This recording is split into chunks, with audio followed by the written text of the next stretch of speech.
dari padang gurun ke sebuah taman. Tuhan bisa pindahkan kehidupan seseorang yang hidup seperti di ruang gawat darurat. Kalau kita masuk ke ruang gawat darurat kan, aduh, serba takut.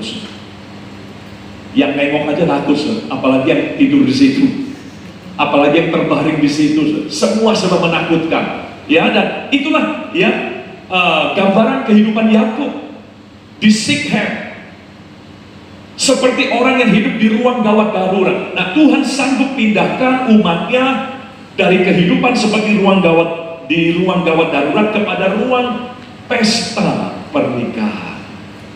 Nah, mari kalau kita juga merasa, iya nih, saya juga mirip-mirip padang gurun nih, atau saya juga mirip-mirip kehidupan saya seperti pasien di ruang gawat darurat. Ya, ayo saudaraku, ikuti instruksinya Tuhan. Ini perpindahannya.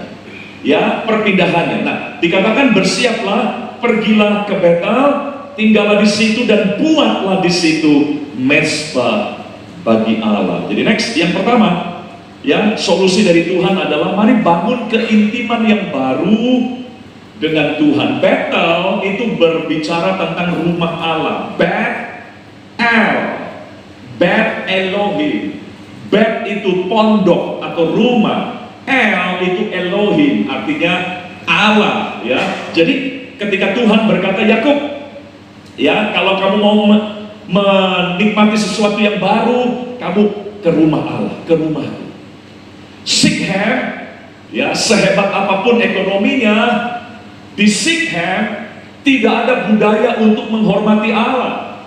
Di Sikhem tidak ada pengaruh untuk orang itu ingat kepada Allah. Nah, jadi seolah-olah Tuhan mau bilang begini, gara-gara kamu di Sikhem, kamu lupa mezbahku, ya. Kamu melupakan aku di Sikhem. Makanya kembali ke Betel, ke tempat di mana dulu kau bangun mezbah. Bukankah di situ engkau mengingat aku? Bukankah di situ ya engkau mendekatkan dirimu kepadaku? Balik ke situ aja. Jadi artinya ya di tahun yang baru ini, ayo ya kita awali New Year's kita dengan new intimacy with God. Membangun keintiman kembali dengan Tuhan. Ya jujur saja, ya dengan banyak aktivitas, kekhawatiran, tantangan yang ada, memang kita cenderungnya melupakan Tuhan. Ya, seperti Yakub di Sikhem, kita juga di dunia yang serba dengan banyak tantangan, persoalan, ya. Kita harus jujur berkata bahwa kalau kita ikuti ritmenya dunia, kita ikuti ritmenya budaya yang sekarang banyak mempengaruhi kita, maka cenderungnya kita dibawa untuk tidak punya waktu dengan Tuhan. Ya, kita di-drive untuk mengabaikan Tuhan dalam hidup kita. Nah, Yakub sudah terjebak dengan ritme dari Sikhem. Akibatnya dia nggak pernah lagi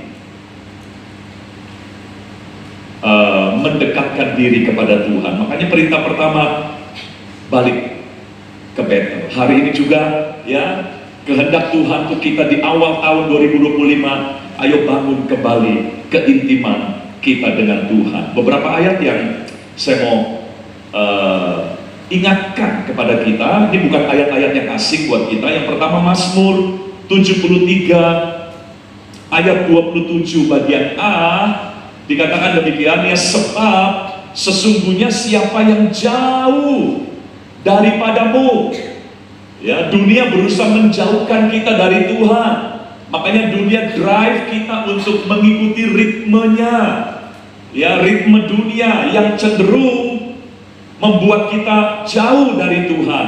Nah, ayat ini memperingatkan, sebab sesungguhnya siapa yang jauh daripadamu akan binasa.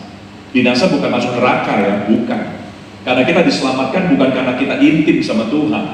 Kita diselamatkan karena darah Yesus, karena pengorbanan Tuhan Yesus. Makanya dalam terjemahan bahasa Inggris beberapa versi menggunakan istilah, ya, siapa yang jauh daripadamu akan perish, menderita,